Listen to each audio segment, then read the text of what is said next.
All right. I would like to go ahead and call the Planning Commission meeting to order. Inez, may we have a roll call, please? Yes. Chair Aaron Todd. Present. Vice Chair Cameron Carrizales. Present. Commissioner Gary Cushing. Present. Commissioner Jamie Labor. Present. Commissioner Miguel Magallanes. Present. Thank you, Inez, for that. We're going to jump into item number 6 really quick, oral communication. Oh, I'm sorry, Pledge of Allegiance. Jamie, would you go ahead and lead us in the Pledge of Allegiance, please? I pledge allegiance to the flag of the United States of America and to the republic for which it stands, one nation, under God, indivisible, with liberty and justice for all.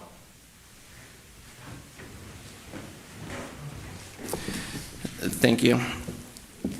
We're going to go ahead and move into number 6 really quick, oral communications, an opportunity for citizen presentations or comments not related to agenda items, but within the responsibility of the Fillmore Planning Commission, and each speaker is limited to 5 minutes.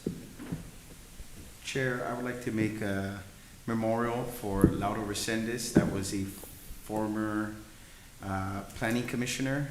He passed away. And I would like to take a moment of silence in his memory.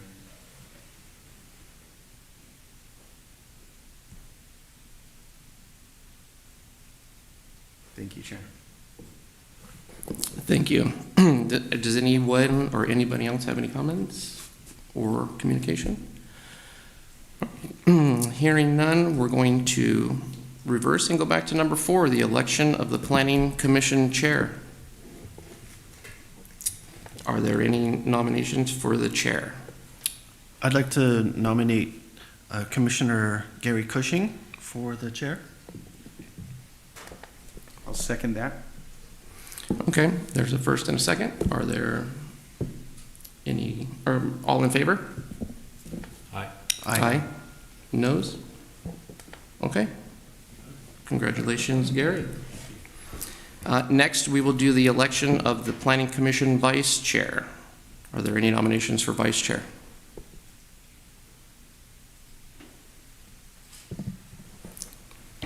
Okay, I will nominate Jamie Labor.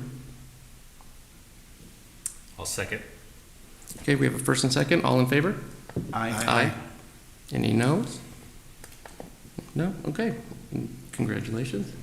All right, and we will take a moment and change our positions, and we'll be right back.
Okay, I'd like to move on to consent calendar 7A, minutes of the January 17th, 2024 regular Planning Commission meeting. Do I hear a motion? I'll make a motion to approve the minutes. Do we have a second? I'll second it. Okay. All in favor? Aye. Aye. Okay, motion carries. Okay, number 8, public hearings. Consideration of a resolution number 24-1048 recommending City Council adopt a zoning ordinance amendment number, is that a Z0A 24-01, and resolution number 24-1049 recommending City Council adopt a business park master plan amendment Number SPA 24-01, prohibiting self-storage and recreational vehicle storage uses within the BP zone districts and business park master plan area and findings of CEQA exemption. Brian, are you making a presentation? Thank you, Chair. I am. Let me get my PowerPoint ready here. Yes, this item is considering zoning ordinance and specific plan amendments to the business park zone specifically. It's ordinance number 24968 and zoning ordinance amendment 2101 and specific plan amendment 2401. The background on this is there have been significant increases in the number of inquiries and applications to develop recreational vehicle storage and self-storage within the city. That includes the business park and the industrial zones. You previously heard a moratorium on RV and self-storage in the city, and then you heard an ordinance that made its way through your commission. You had unanimously recommended City Council approve it. It went to City Council and got approved in the first reading, and we're in between the first reading and the second reading, and we're under a directive at this point to consider just the business park at this point. So we've carved out those portions of that ordinance that affect the business park. Okay, so there's some slight tweaks in the language from what you heard last time. So again, this is kind of summarizing some of that. And ordinance 956 is the one that's in consideration. The one you're hearing tonight is for 958, which will go to City Council. Overall, the general plan lays out the future of Fillmore. It's been in play for at least a couple of decades. The general plan, as you know, is a long-term sort of visionary document of how the city is supposed to look over time. And it's a slow transitional process because land development is just a very slow transitional process. And over time, the city is required to achieve what the residents of Fillmore has seen for their city's future. And so a lot of those goals and land use guidelines and things like that are what's overall governing how the zoning ordinance and how very specific plans are implemented at the ground level. So this kind of establishes the vision in the general plan. And having an overabundance of recreational vehicles and self-storage was probably not what the city had envisioned decades ago when they crafted the general plan. So it's a living, breathing document that gets adjusted over time to adapt to current conditions or current threats that maybe has been identified by the public or by staff or city council to help us govern better. We're always making revisions. Not always, but we're pretty routinely making revisions to those documents. The general plan, this is a sort of an outline of what it sees the business park's goals and potential future vision is supposed to be for the business park. And it's to adequately serve the city's changing requirements. It's to encourage economic development in the southwest portion of the city with campus-like designs, light industrial uses, business park, commercial. It's to include landscaping, and it's to encourage uses that would expand the city's skilled employment base. Okay, that's important because we're always looking to the future to expand the employment base, to develop opportunities for the citizens of Fillmore who grow up here, who work here, who stay here. That's the overall vision for that park. The Fillmore Municipal Code is a tool that's meant to drill down further and further implement the general plan, and that contains definitions of the business park within two segments, Business Park 1 and Business Park 2. And again, this kind of reiterates what the city's vision for it was. It includes, it's intended to establish an area as a focus of future employment in the city and to enhance the commercial highway.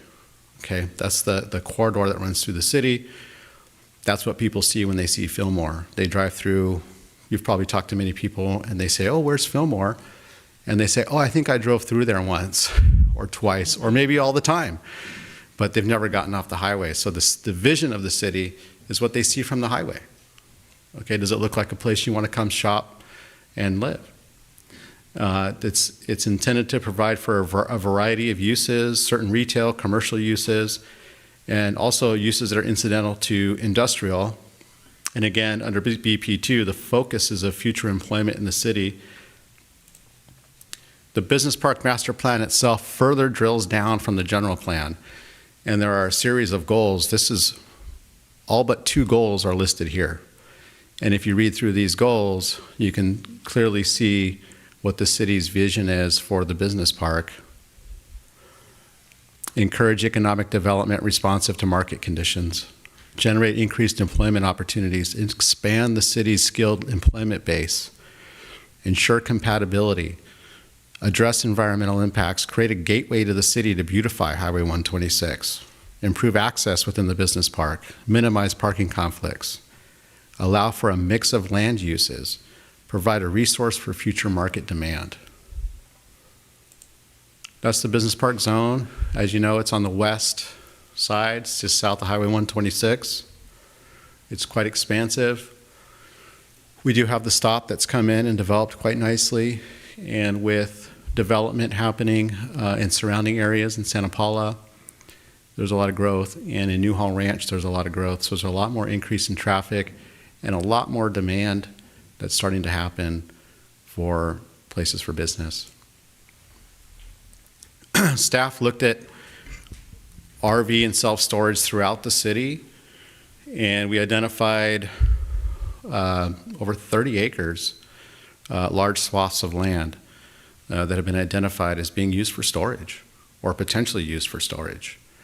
And a lot of the storage, we're not sure, the level of all of the permitting, but we're going through that at this point to find out, who's permitted, who's not. But we are seeing a lot of it, overabundance of it relative to other cities.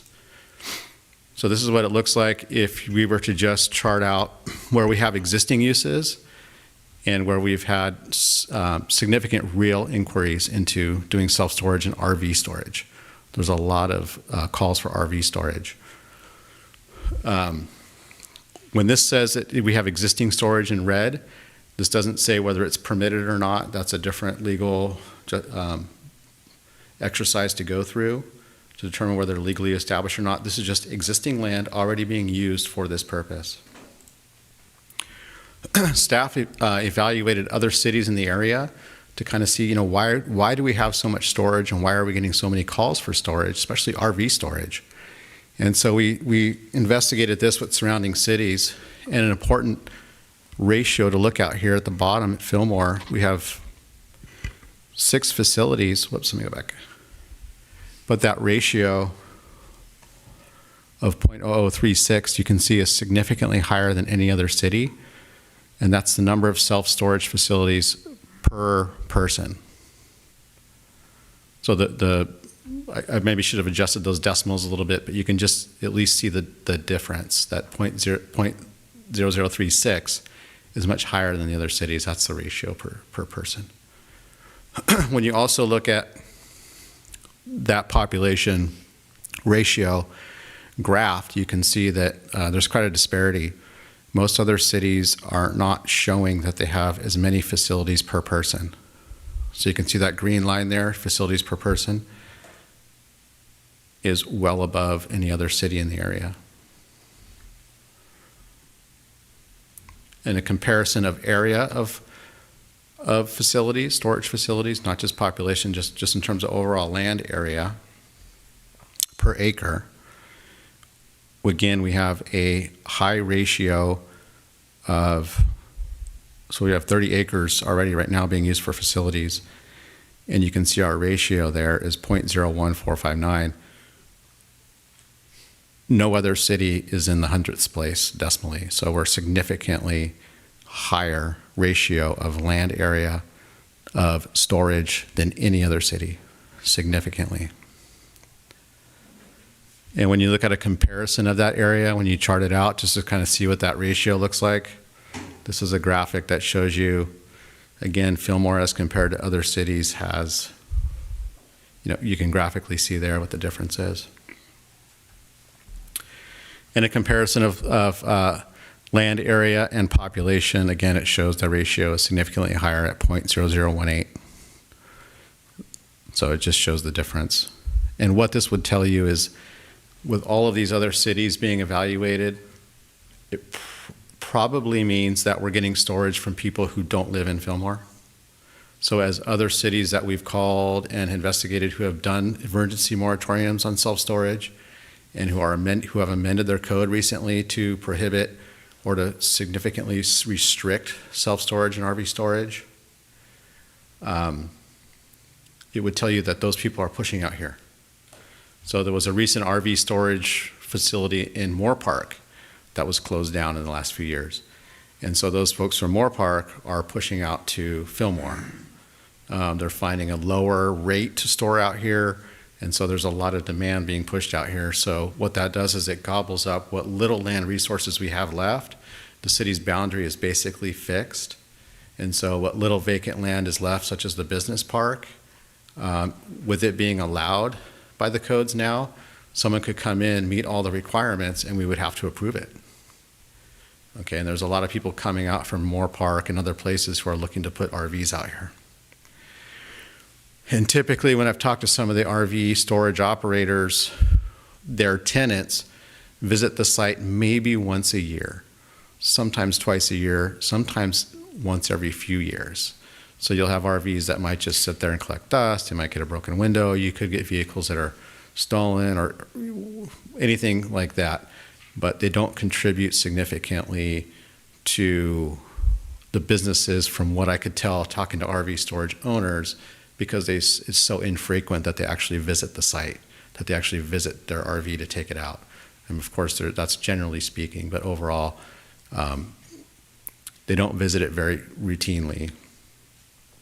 Okay, so the zoning text amendments, it cleans up and allows us to better define some of those uses and some of the applications that we've been getting inquiries about. When it comes to the self-storage, mini-storage, we would change the zoning text to make it very explicit that self-storage and recreational vehicle storage is not permitted. Right now, recreational vehicle storage is not something that's defined in our code, so arguably it's not even allowed use at all, but we're making it explicit here that is not permitted. And then we had a use called storage, and in parens there, storage was cold storage, ag products, computer data, household goods, office files, valuables, and et cetera.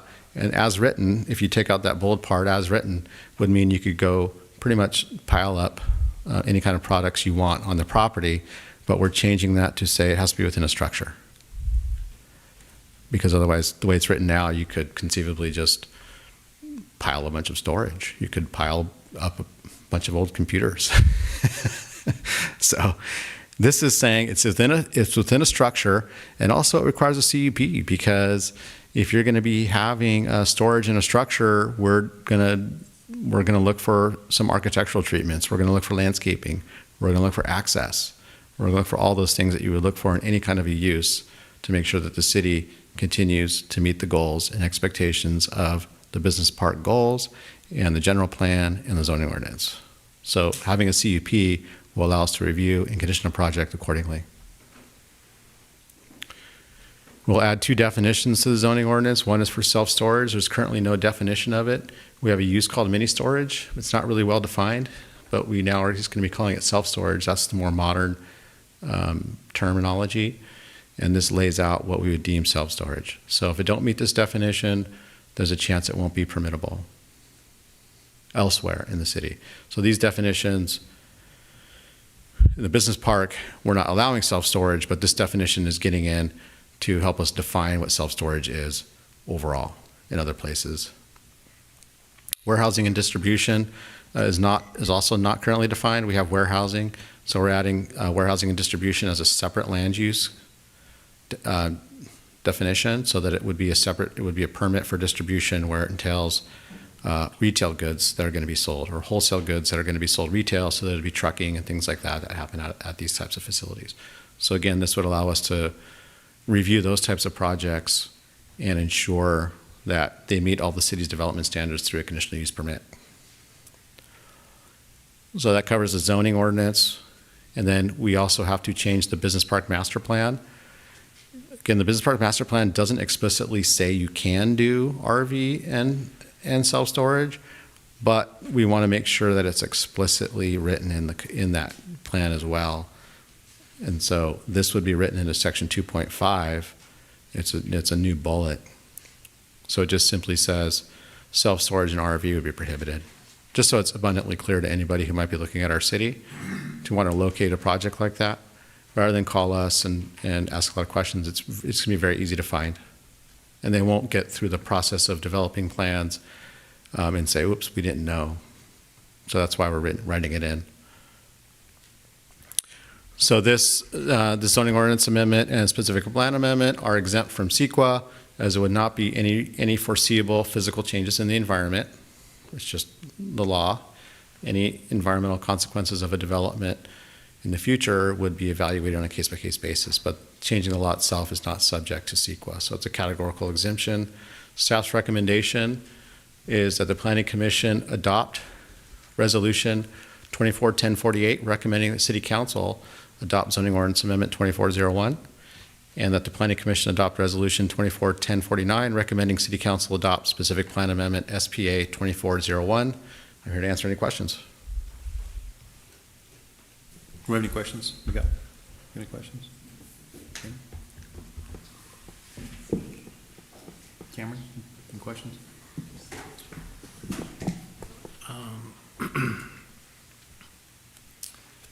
Storage, just kind of a general question. Yeah.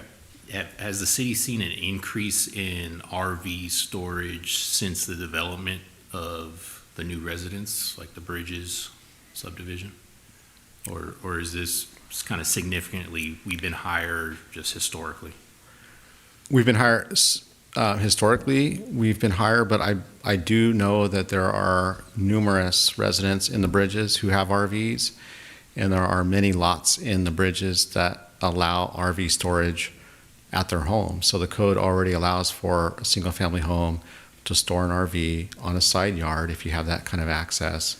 And so that's one way we meet the demand of local RV owners.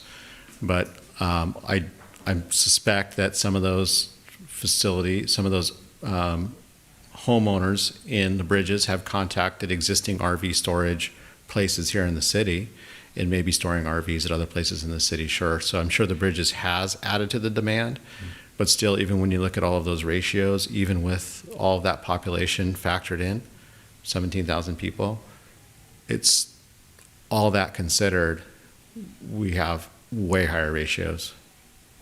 Yeah. And those ratios account for unpermitted as well?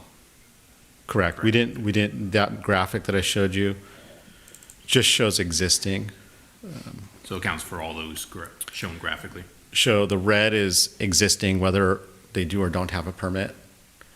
And then the yellow is where we've had real calls from, you know, sometimes you just get calls of sort of random prospectors, but these were legitimate business folks, brokers and things like that. And also I hear from brokers quite a bit who say, when they are looking at listing properties here in Fillmore, they say, oh, the only calls I'm getting are for storage, RV storage, self-storage.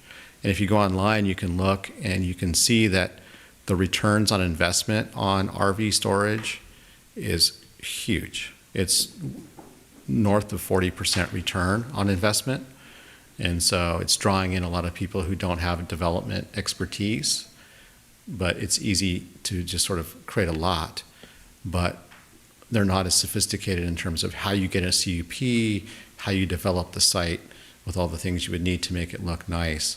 So it's you kind of get a lot of amateurs calling to ask to do storage or various things like that because they're seeing the high return on monies.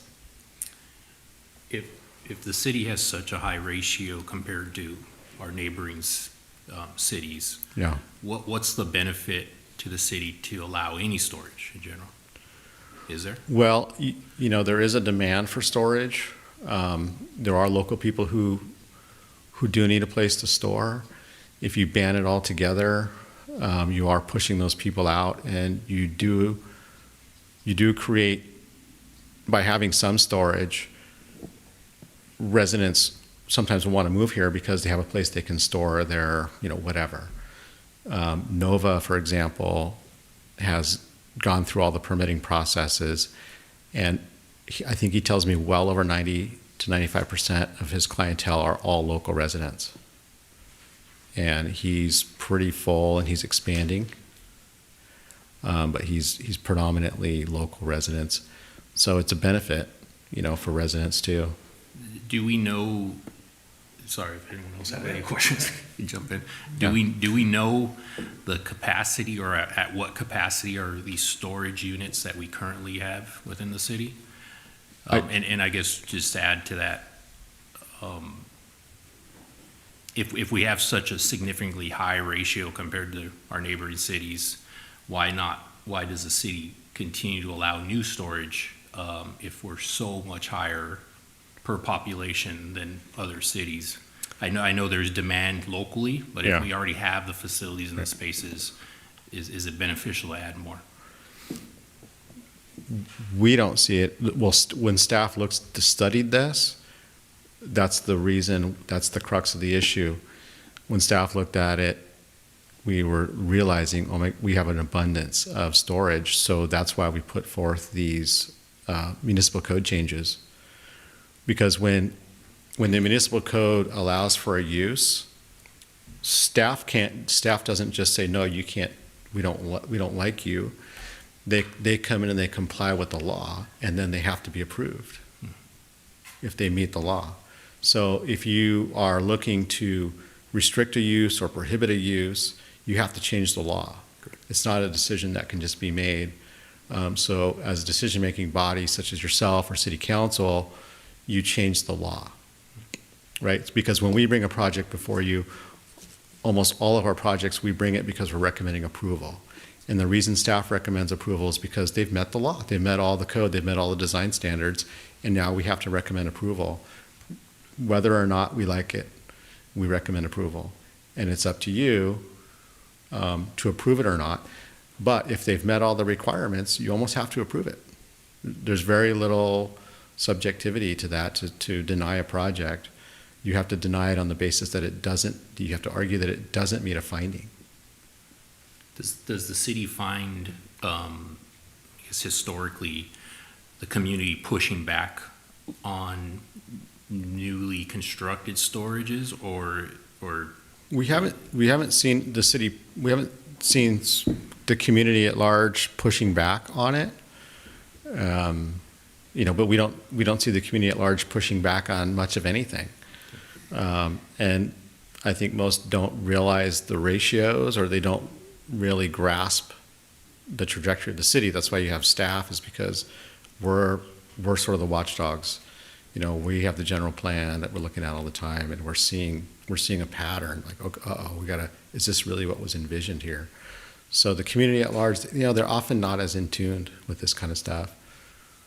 So that's why it's such an important role as commissioners, because you guys have your finger on the pulse a little bit more to see what's happening. So when a project comes through, like for example, the one on Highway 126 that you see that's been graded, once they met all the requirements, we were recommending approval and it got approved. Nobody came out in opposition that I'm aware of. But I think if folks become educated, they might want to be against it. usually it takes just historically or naturally in construction until a structure's up, and it's too late. done until people actually know what's. It's too late because at that point, it's too late. the stuff, you guys read our staff reports. Sometimes it's a completely different language. We try to break it down as simple as possible, but the average citizens, they don't pay too much attention to it. So would they come out against it? Possibly, if more information was out there. And then, you folks in city council, I think you guys hear from your constituencies quite a bit. And so that would be a good way for you to understand how the public thinks of these things. Cameron, Good for now. Aaron? Yeah, I've got just one question. So if we're looking at doing change, is the city looking at it in a negative way for potential new residents of the city if, for example, they don't have access to park a boat that they've purchased or an RV in their driveway that's restricted already? Is that something that the city's considered when taking a look at these changes? Well, we look at the overall trajectory of the city and we implement the general plan and the specific plan, which have goals for the city as a whole. So if somebody wants to buy a new toy or whatever, we don't make the code allow them to park it in places that go against what the goals might be, which are, as I was outlined, were to create, one of the predominant things was, it's listed in many, many places, encourage economic development and encourage employment. So if you look at the business park goals, where is it? Business Park 1, intended to establish the area as a focus of future employment in the city. Enhance the highway commercial corridor, Highway 126. So when people drive through Highway 126, they see storage. Is that a place where I want to open a business? And so the focus of future employment in the city was intended in the business park. These types of facilities are almost fully automated, and so they don't have employees, and there's no skill level involved in storing. Okay, perfect. No, Yeah. Thank you. Yeah. Any other question? Okay. So, if you could go back to that map, I just wanted to, just for clarification, so we're dealing with the business park here. Yeah. There were two other yellow areas on that map. One was in North Fillmore, and the other was on the east side. Those are still in play, right? Those applicants could still move forward in those areas for storage, right? Right now, under the moratorium, no. Okay. Right now, under the moratorium is citywide then, right?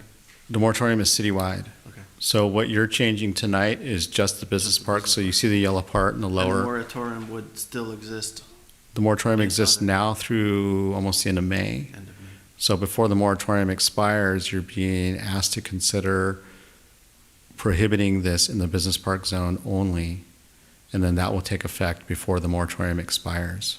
And no, there is no application in for the property down there, the big one in the yellow. There's no application in the door at the moment, and they wouldn't be able to submit an application under the moratorium. And if this ordinance gets approved, they wouldn't be able to submit an application after the moratorium expires either. Okay, thanks. I wanted to follow up on that, but when the moratorium expires, then the property in the north and the east can submit and apply? Because we're only talking about business park, right? Not about those other areas.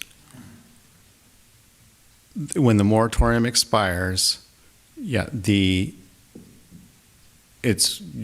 left with what the code says today. Okay. And so whatever happens, happens. The answer is yes. Yeah.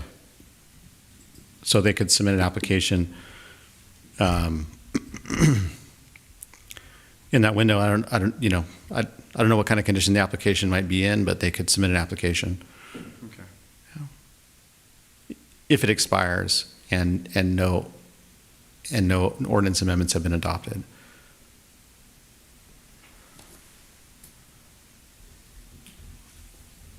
That's it for me. Thanks. Yeah. Kevin, now, when you're calculating your numbers, you're including that one that's under construction, correct? Correct. Okay, so you just look at the size of it, that's gonna close to double the size of RV storage in the city limits, correct? Yes, it's significant. That one is almost 12 acres, and you can see the size of the other ones above. The one across the street from it is the 9.56? Yeah, the next largest one, it's not permitted, but they are conducting storage, RV storage. I don't know the number. It's like There are two businesses on the south side of 126. In totality, they have about 550 RVs stored there, on about 10 acres. On the north side, 12 acres, 350 RVs. It's not yet finished with construction, though. So we are going to be adding capacity once that one, Yes, once the 11-acre one is constructed, there'll be capacity for, I believe it's 360 RVs, Okay. something like that. and do we, just for, do we have any other areas that are business parks in the city zoning? The only business park we have is right there. That's That's the only one? correct. Okay. But if I could interject, I'm sorry. In the North Fillmore specific plan area, you said there are existing industries in that area. You didn't want to put them in a non-conforming status because then they can't get loans on improvements. So the city decided to allow them to continue in a conforming method, and anything that's proposed in that area is required to conform to our manufacturing industrial zone. Okay. So they'll be allowed to continue, they can expand, and we can get some new businesses up in that particular area, just to let you know. And that's one of the highlighted areas, and we do have an application in that area for an RV storage. Yeah, that, on this map here, that yellow L shape, they're proposing RV storage, but Right. they didn't submit their application in time. The moratorium was adopted, and so they're out there, and but they're still trying to submit an application. So if the moratorium expires at the end of May, they're planning to submit an application. So there'll be an added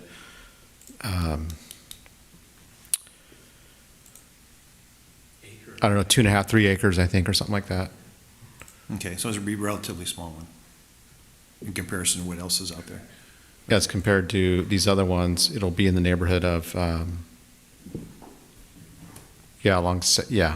the one that you see down on Central when you come out of the Baldwin Town Center, you see right across.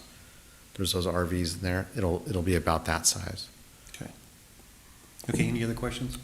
Other than that potential applicant, are there any others that you guys are aware of?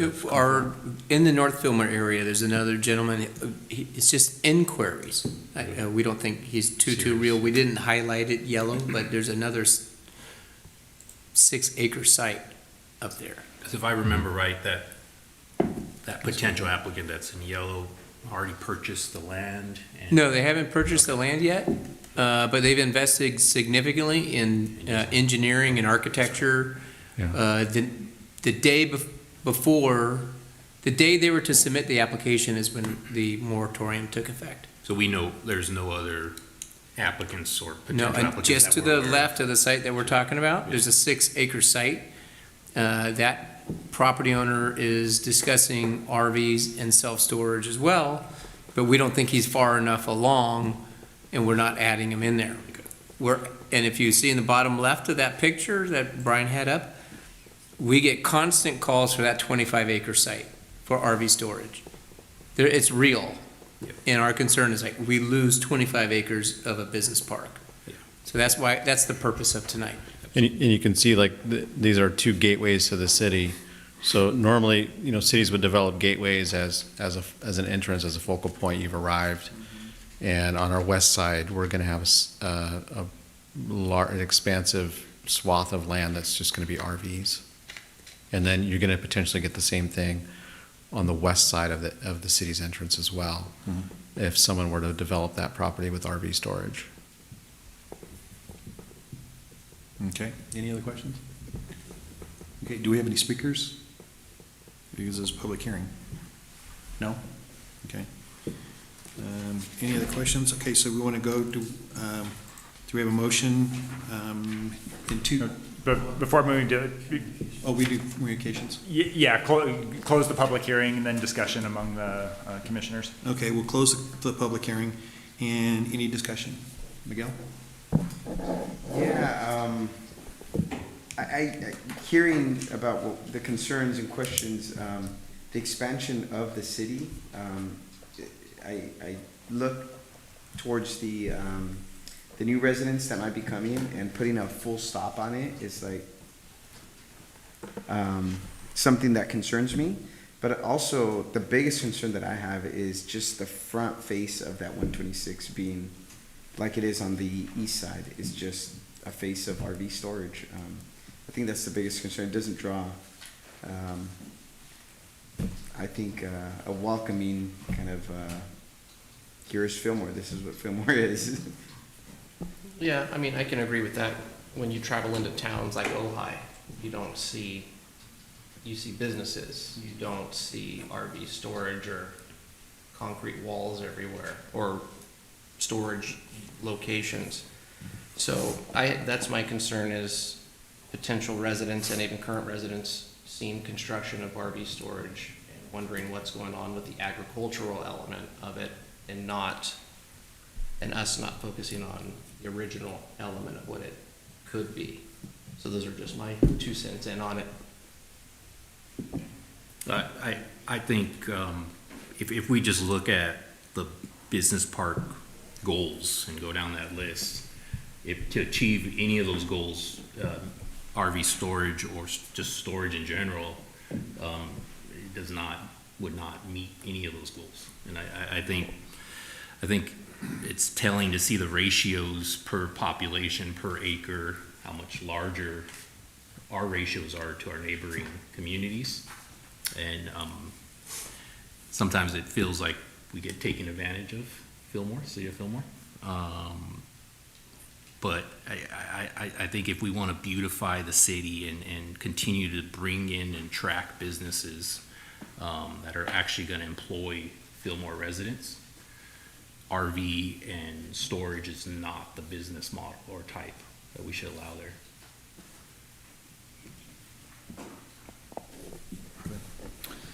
Yeah, so my comments are that, this, looking at the business park, the way it was visioned, this does not fit that vision. This is not, it's not compatible with that vision that we see. And also I wanted to point out that we have 2 gateways to the city, right? This one is still available for development, for beautification, to put something really attractive, unique there.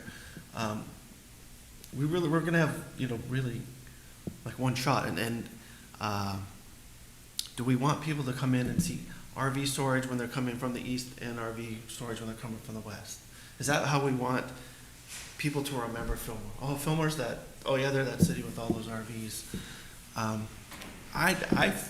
I really want to see us, the city, be able to take advantage of still having that west side of the city available for some sort of really unique and nice gateway coming into the city, so people don't remember us as that RV storage city. No, I'm being serious. I mean, I really think we have an opportunity, and I'd like to see something else come to the city other than RV storage on that side. And just to add to my point, Brian had that graphic up that showed that there is other existing RV storage in the city, and they're still developing RV storage. So it's not like we're not allowing new storage to come in. We are. There's still room for, we have that 10-acre parcel, 350 RVs plus a couple other potentials. So it's not like we are completely nixing. Well, I mean, we have a moratorium right now, but it's not like we're in the future going to completely nix RV storage. I really want to see the business park be developed as it was visioned, and RV storage is not part of that vision. So I am leaning to support that we would recommend to the city council to not allow RV storage in the business park. Okay. I really don't have anything else to say other than the existing RV storage we have out there, in all your calculations, is this going to affect, I know this one won't because we're just talking about the business parks, but going forward, the other existing ones that are already out there operating, how are we going to do, if they're non-conforming or something now, how are we going to deal with them going forward? We met with the property owner and we met with the business operators for that area. Okay. And the moratorium ends on May 28th.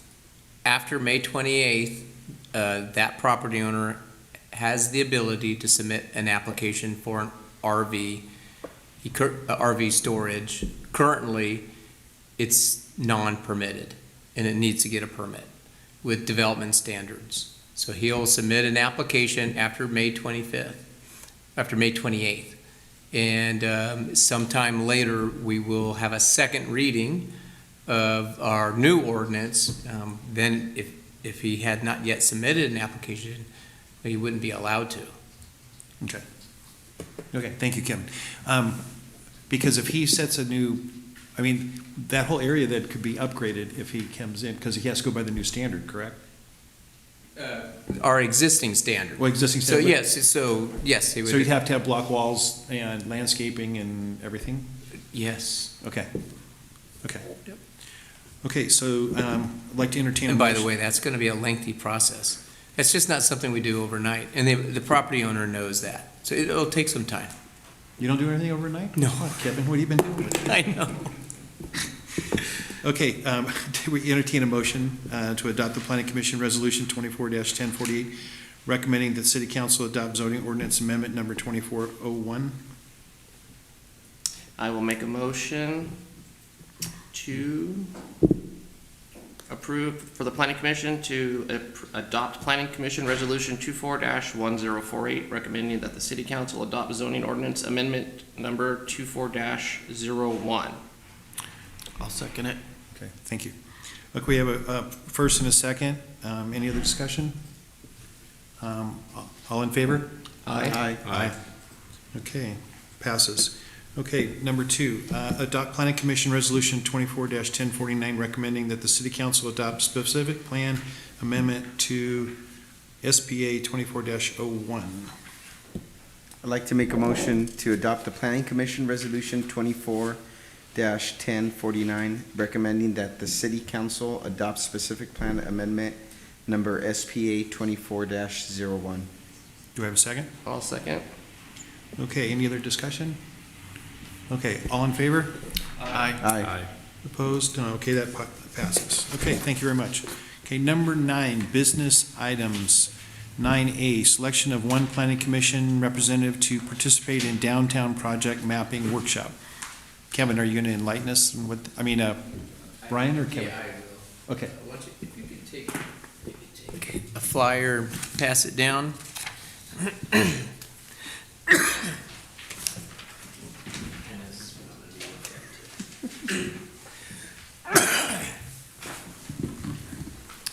The city council hired a company to look at our downtown.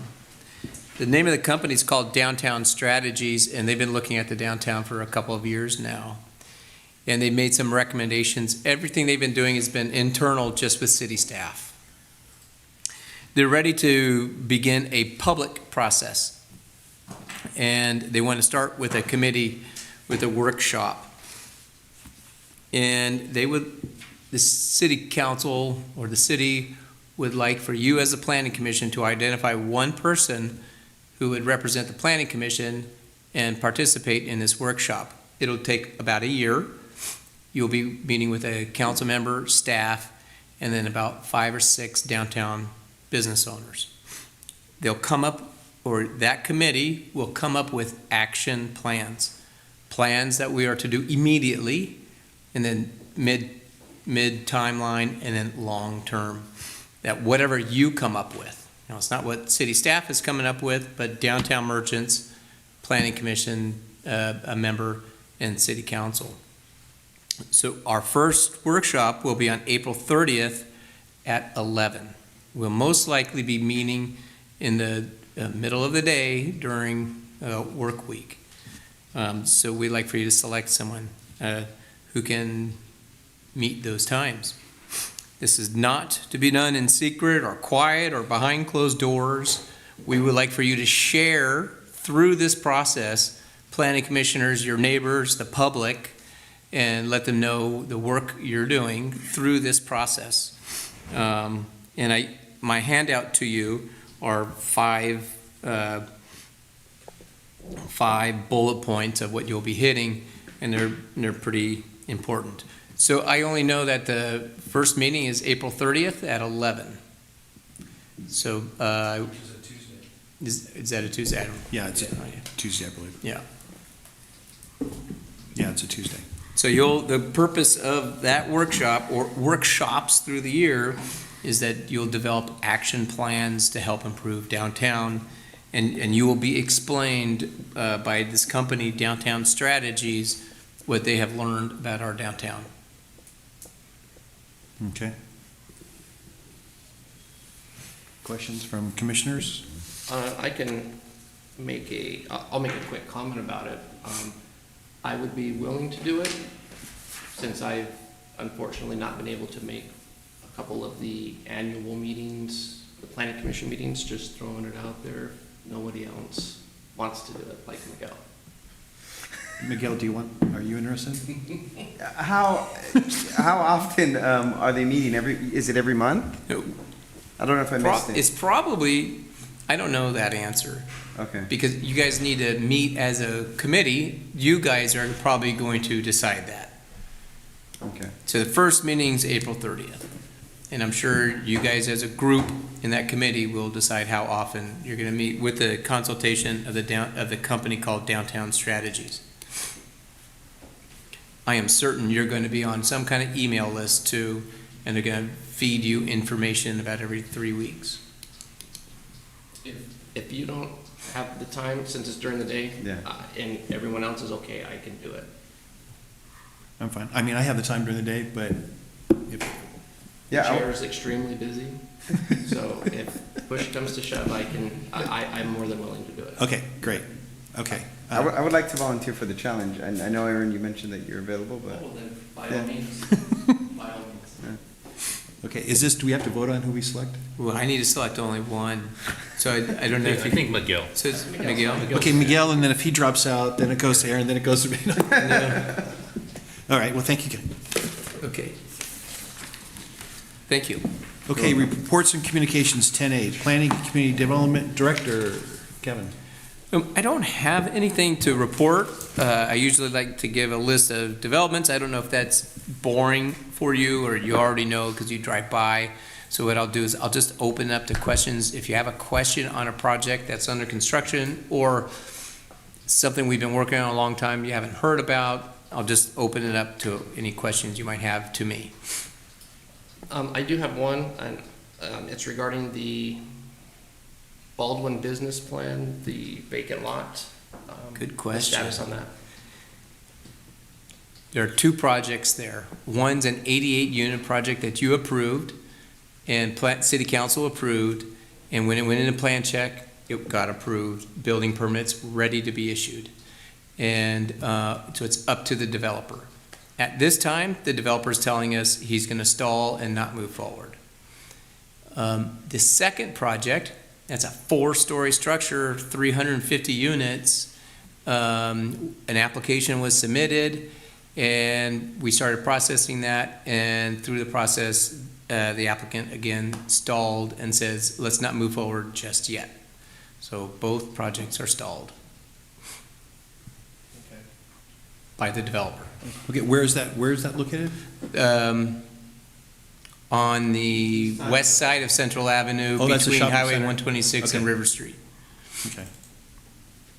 All right, I know what you're talking about now. Vaughn's Shopping Center.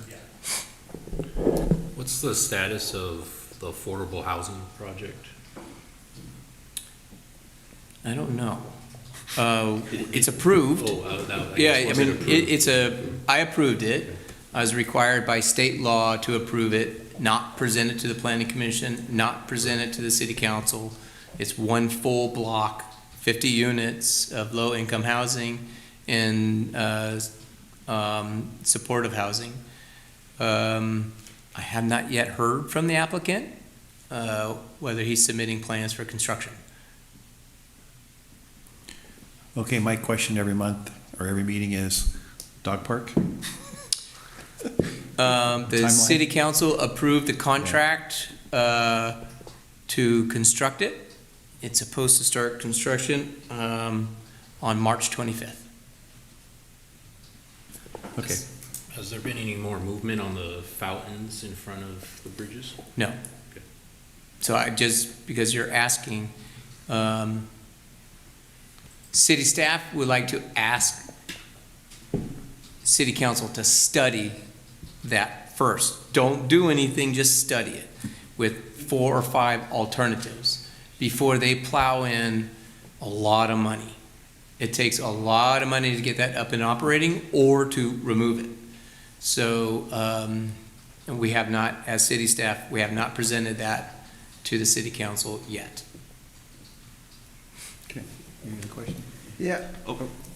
I had a question about, I hope we could speak about it outside of the public hearing, but it's about the moratorium. The question would be, is something similar like we did for the business park gonna happen through other areas, other zoning areas through the city?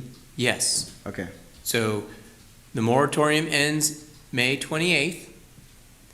We have not yet adopted the second reading of the ordinance, which limits citywide RVs. okay. Once that second reading is done, 30 days after that, citywide, it is very limiting and will be very difficult to get a permit for an RV.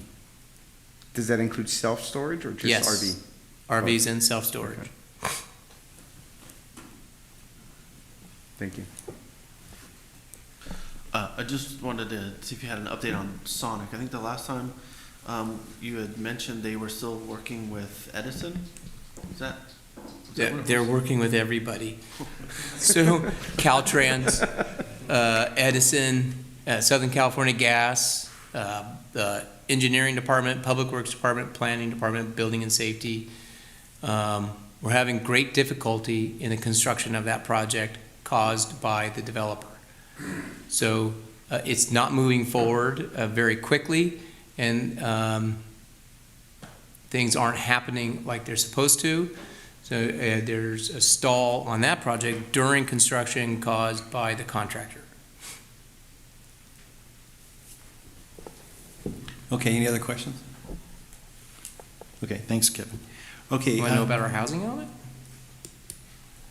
Go ahead, Kevin. For like 4 years, I've been working on the housing element. I know this is really boring, mundane, bureaucratic stuff that you guys don't even care about because you guys are finished reviewing the housing element. You reviewed it 3 years ago and you're done. The state of California requires a housing element, right? And we submitted it now 3 times. All 3 times it's been denied. I'm getting ready for our 4th submittal, probably in April. And we're required to have a certified housing element. So knock on wood, we get certified on the fourth one. Doesn't mean anything. It does mean a lot, and there's a lot of meaning to it, but you guys have already reviewed it. You're done with your review. So when will you know if you get certified or, I mean, how long does it take? Probably them? at the end of the summer. And then at the end of the summer, they'll decide what, if I'm not certified, they'll tell me to go at the end of the summer to go to the 5th draft. So I have heard some cities in Southern California had to go through 6 or 7 submittal of drafts.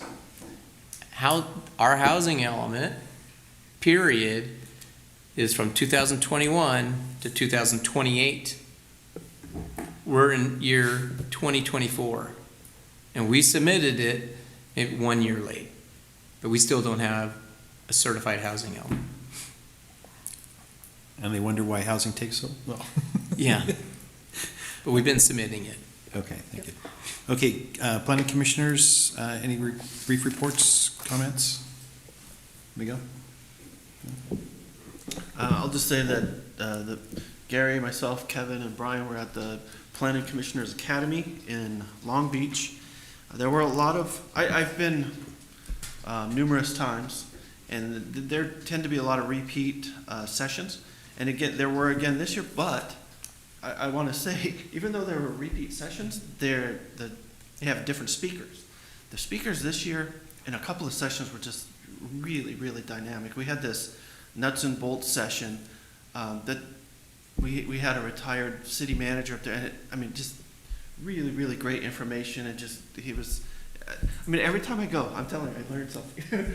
And there were a couple sessions like that this year, you know, repeat sessions on the agenda, but just different speakers and really good information. So I know I didn't get to go with you guys last year in Anaheim, but I got to go this year, and again, it was really, really good. And there was that Jeopardy session that was new for me, because before they were doing some sort of a skit.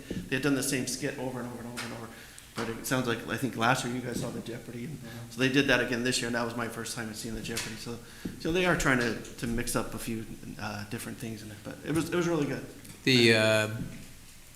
The speakers from Burlingame that had pictures of before the downtown specific plan, and then 30 years after they showed pictures, that was very enlightening, and something that we can do here. We can gather our pictures from 30 years ago and then take pictures today and have before and after. You'll be surprised at the improvements we've done downtown. Yeah, I had to say that Burlingame presentation was really good. Yeah. Aaron? I have none. Cameron? I have none. One question I have is, do we have an ordinance on political sign placements and removal of signs in Fillmore?